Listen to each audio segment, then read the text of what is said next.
back here one last time. Step on up, just a little bit. Right here. There. All right. A little more.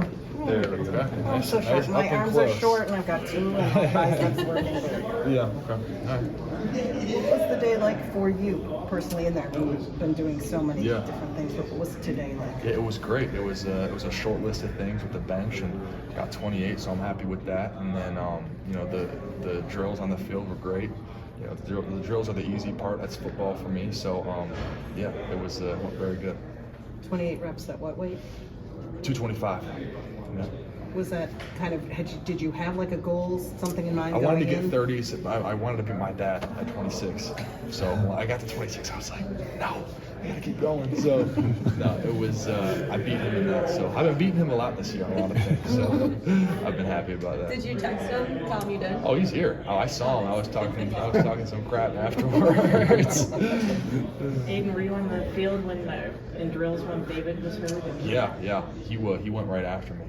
And man, it's tough to see. You know, you hate to see that, especially Jabo being such a close teammate. And you know, I don't know what happened, or I haven't seen him, but man, I'm praying for him and hoping that it's nothing long term or anything that will affect his draft stock. Were you able to talk to him? No, I never saw him. Well, he kind of went down, and it was kind of a weird long thing, and he was wincing in pain and stuff. So. Yeah, I'm hoping he's all right.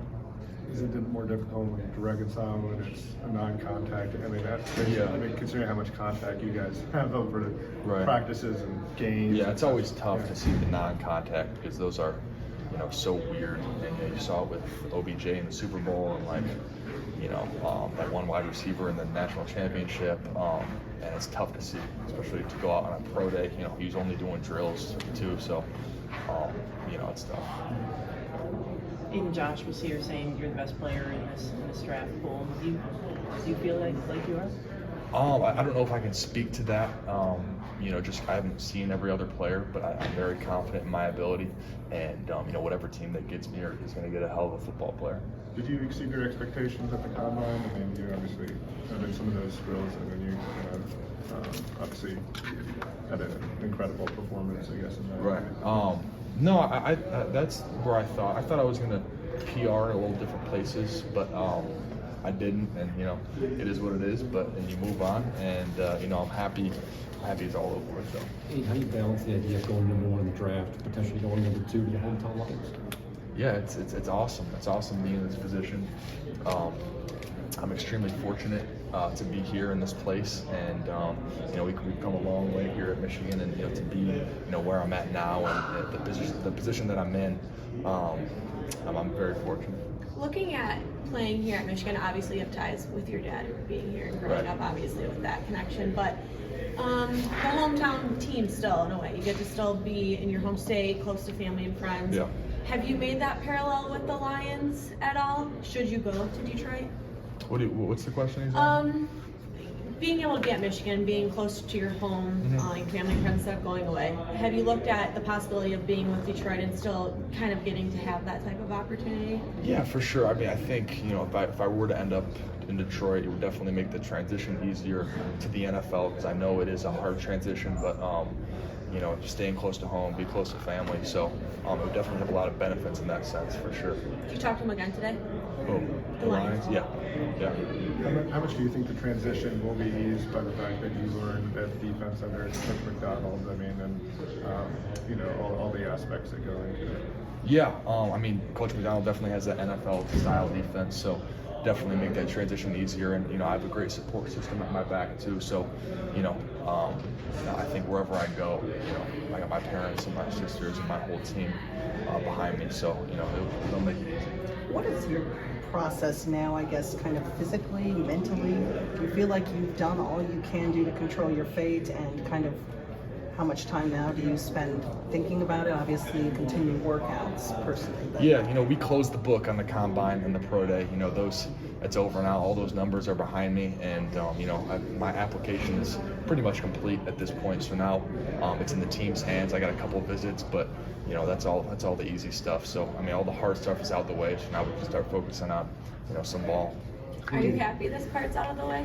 Oh yeah, definitely. It was looming over my head, because you're training in combine prep for 2 months for one day, and a very stressful kind of 4 days leading up to it. So definitely can take a deep breath, after I knock these interviews out. The entire process from the Heisman talk till now and all the way up into the draft, it's a lot, I'm sure. Yeah.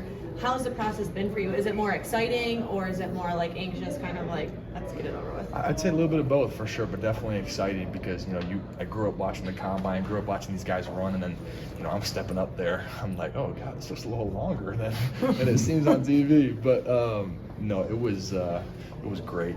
Very exciting to get through all that, and then being here, knocking out the bench, beating my dad in that. Like it's all exciting stuff.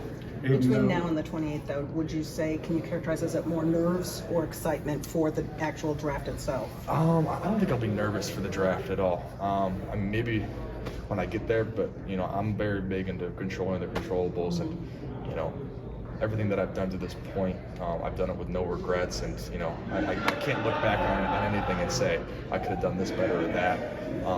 So I'm just excited now and looking forward to where I'm going to be. What characteristics do you think you've picked up from each of your parents who, you mentioned a lot, like what part of you is like dad and what part of you is like mom?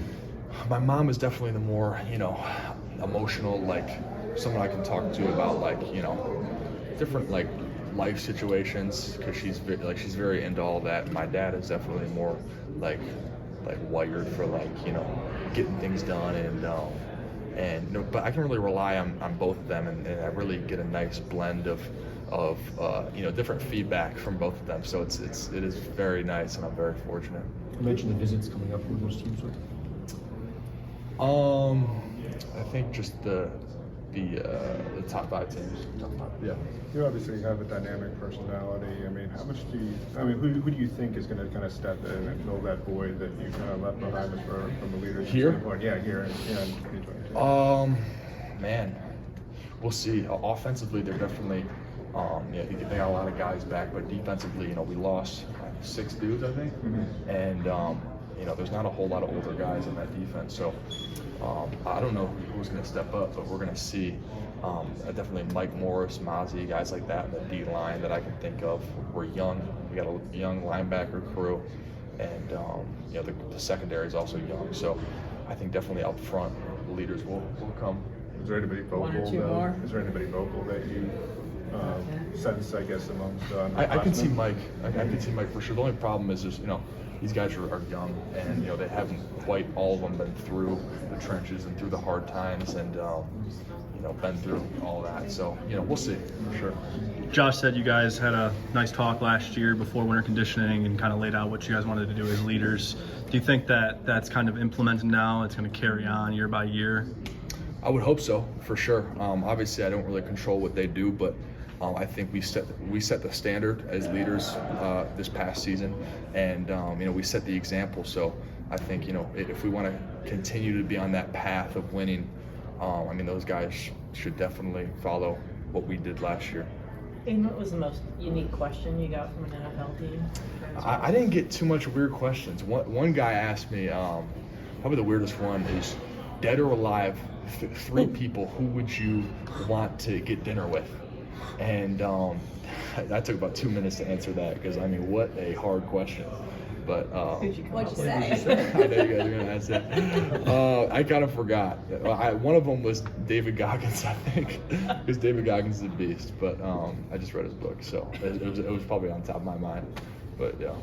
And with your dad, you've talked about beating him on this and that. He wasn't drafted, right? Yeah. So you beat him there too. Do you keep a checklist of all these things? I know, well, because literally he's been hanging this stuff over my head, like with the Big Ten champions, beating Ohio State.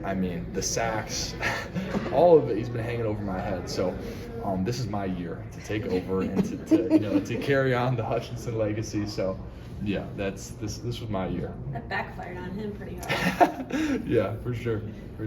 What was the All right, necklace? Angelique. The little You got the Hutchinson family book can be written. No, I just want to know what that necklace was that you Which wore. one? The sword, that sword Oh, cross this one? thing. Yeah. It's just a little cross that's kind of like a sword. I didn't know if it was one of the cool. Vikings kind of thing. It does kind of get that vibe, Yeah, it does, doesn't it? yeah. Very cool.